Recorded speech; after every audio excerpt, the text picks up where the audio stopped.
Team India की अगर हम बात करें तो इस T20 वर्ल्ड कप में 2 मुकाबले खेले हैं और इन दोनों ही मुकाबलों में अगर बैटिंग के डिपार्टमेंट में देखें तो ऋषभ पंत ने बहुत अच्छा परफॉर्म करा है। और अगर बॉलिंग डिपार्टमेंट की बात करी जाए तो यहाँ पर जसप्रीत बुमराह टॉप करते हुए नजर आ रहे हैं। और इसी को लेकर वकार यूनिस ने कहा है कि Jasprit Bumrah terrorising batters like Dale Steyn. बिल्कुल, और मैं आपको बता देती हूँ कि ESPN क्रिक इन्फो जो इतनी बड़ी मीडिया साइट्स है, उनका कहना है Rohit Bumrah and the art of defending. इसके साथ साथ एक और जो है वो न्यूज़ है, और अनिल कुंबले की अगर हम बात करें तो उन्होंने कहा है कि Jasprit Bumrah will have major role to play if India were to win. बिल्कुल, और साथ के साथ वकार यूनिस ने क्या कुछ कहा है ये भी मैं आपको बता देती हूँ। वो कहते हैं his greatest skill is his ability to expertly adjust his length. He has no trouble maintaining his line whether it's a wide Yorker or a straight one। यहाँ पे इतनी बातें अगर बुमराह की चली रही है तो एक बार हम माफ़ कीजिएगा आयरलैंड के खिलाफ उनके स्टैट्स कैसे रहे वो भी डिस्कस कर लेते हैं। कुल मिला के 3 ओवर बॉलिंग उन्होंने करी जिसमें रन्स केवल 6 आए और विकेट 2 आए और इकोनॉमी रहा 2.00। तो यहाँ पर उन्हें मैन ऑफ द मैच मिला था। और अगर बात करी जाए पाकिस्तान के खिलाफ परफॉर्मेंस की तो वो भी आप स्क्रीन पर उनके स्टैट्स देख पा रहे हैं। और ये भी कहीं ना कहीं देखना होगा कि रिजवान जो एकदम क्रीज पर जमे हुए थे, अगर उस ओवर में अगर रिजवान को आउट ना किया जाता तो शायद इंडिया मैच ना जीत पाता। तो जसप्रीत बुमराह की जहाँ तक बात है तो मुझे लग रहा है कि बुमराह एकदम फॉर्म में है और USA के खिलाफ भी कुछ ऐसी परफॉर्मेंस हमें देखने को मिलेगा। देखिए एक्सपेक्टेशन तो बिल्कुल ऐसी ही है, लेकिन वकार यूनिस और क्या ऐड करते हैं मैं आपको बता देती हूँ। कह रहे हैं Jasprit Bumrah is a class act.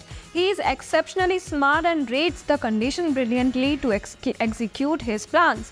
This isn't the first time I have seen him excel, not just against Pakistan but against any opponent। और अगर हम जसप्रीत बुमराह के T20 इंटरनेशनल स्टैट्स पर नजर डालते हैं तो कुल मिला के 64 मैचेस खेले हैं, विकेट आए हैं 79, बेस्ट रहा है 11 रन 3 विकेट का, इकोनॉमी है 6.45 और एवरेज रहा है 18.67। बिल्कुल, अगर हम 2023 के वर्ल्ड कप में देखें जो 50 ओवर का था वहाँ पर बुमराह की प्रेजेंस रही थी और कितना इंपॉर्टेंट है वो हम जानते हैं। इससे पहले अगर हम देखें तो 2022 के वर्ल्ड कप में बुमराह खेलते हुए नजर नहीं आए थे बैक इंजरी की वजह से, और लोगों ने कहना शुरू कर दिया था कि बुमराह जो है वो एक्चुअली खेलना ही नहीं चाहते हैं। लेकिन हम देख रहे हैं कि जिस तरीके से बुमराह टेस्ट में खेलते हैं, वनडे में खेलते हैं और T20 में खेल रहे हैं, बहुत ही ज़बरदस्त परफॉर्मेंस उनकी आ रही है। और और क्या कहा है वकार यूनिस ने, एक बार देख लेते हैं। उनका कहना है he knows exactly what to do on different pitches even though he wasn't given the new ball and came on the 3rd over versus Pakistan he was spot on picking up the crucial wickets of Babar and Rizwan which really broke the back of the Pakistan team। बिल्कुल comparison जो है वो करते हुए नजर आ रहे हैं Dale Steyn से और कह रहे हैं कि spread a sense of terror like Dale Steyn, this mental pressure weighs on the batters mind, जो वो नजर भी आ रहा है। देखिए साफ जाहिर सी बात है, मुझे ऐसा लगता है कि जैसे ही फील्ड में बॉलिंग करने के लिए बुमराह उतरते हैं सामने कोई भी बैट्समैन हो उसके दिल में एक बार ये जरूर आता होगा कि अगर ये बॉल डालने आया है तो किसी भी वक्त हमारा विकेट लेके जा सकता है।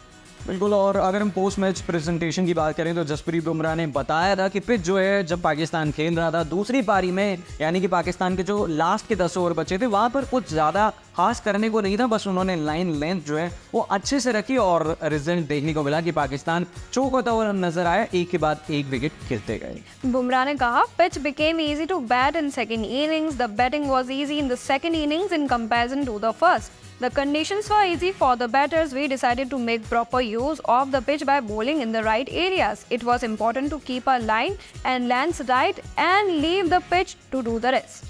चलिए, तो जसप्रीत बुमराह जो है वो अच्छा कर रहे हैं। और अगर अक्षर पटेल की बात करी जाए तो वो भी प्रमोट किए गए थे, 4थे नंबर पर आए थे, अच्छी खासी उन्होंने 20 रन की पारी खेली, 2 ओवर भी कराए और उसमें कहीं ना कहीं इमाद वसीम को जिस तरीके से डॉट बॉल डाली थी बहुत ज़्यादा प्रेशर बना था। तो क्या कुछ कह रहे हैं एक बार वो देख लेते हैं। और ये भी कहीं ना कहीं जो है हमें देखना होगा कि दिल्ली कैपिटल्स में ऋषभ पंत के संग अक्षर खेलते थे और अक्षर को कई बार प्रमोट किया गया था और यहाँ पर भी प्रमोशन मिला है। देखिए अक्षर का कहना है just having a bit of fun. There was nothing much on my mind. I was just planning to keep it simple with a positive mindset because India versus Pakistan is always a high pressure game. तो India versus Pakistan का high pressure game हो चला है। अब India जो है वो league match में 2 बचे मुकाबले खेलेगा, वहाँ पर बहुत ज़्यादा प्रेशर नहीं रहेगा। लेकिन सुपर 8 में जब इंडिया जो है वो खेलेगा अपने ज़्यादातर मैचेस वेस्ट इंडीज़ में तो वहाँ पर प्रेशर रहेगा। इंग्लैंड हमें मिलेगी, वहाँ ऑस्ट्रेलिया मिल सकती है और बड़ी बड़ी कंट्रीज़ और भी मिलेंगी। तो क्या लग रहा है कि ये टीम बुमराह के संग पंत के संग इस बार कमाल करेगी? देखिए इस बार जो है बहुत सारे प्लेयर्स ऐसे हैं जो एकदम ही अनएक्सपेक्टेडली फॉर्म में खेलते हुए नज़र आ रहे हैं और बहुत सारे ऐसे हैं जो हमेशा ही फॉर्म में होते थे लेकिन अभी कुछ खास कमाल करते हुए नज़र नहीं आ रहे हैं। तो देखिए उनको वेस्ट इंडीज़ तक पहुंचने के लिए अभी टाइम है, तब तक पूरा टाइम मिला है कि वो अपने आप को पॉलिश कर सकें, अच्छा प्रदर्शन दे सकें। अभी यूएसए से टीम इंडिया भिड़ने वाली है तो यहाँ पे बहुत अच्छे से हमें पता चल जाएगा कि कौन कितना पानी में है। और बात अगर ऋषभ पंत की करी जाए, जसप्रीत बुमराह की करी जाए या फिर हार्दिक पांड्या की करी जाए, ये 3-4 प्लेयर्स ऐसे हैं जिन पे सबकी नज़रें टिकी रहेगी कि आते हुए किसी भी सेकंड में कोई भी एक ऐसा कमाल करके दिखा सकते हैं जो हमने कभी सोचा ना हो। क्या आप इन तीनों में से किसी एक को भी पसंद करते हैं? हमें कमेंट्स में ज़रूर बताइएगा। ये वीडियो पसंद आई हो तो इसे लाइक एंड शेयर करें, हमारे चैनल को सब्सक्राइब करें।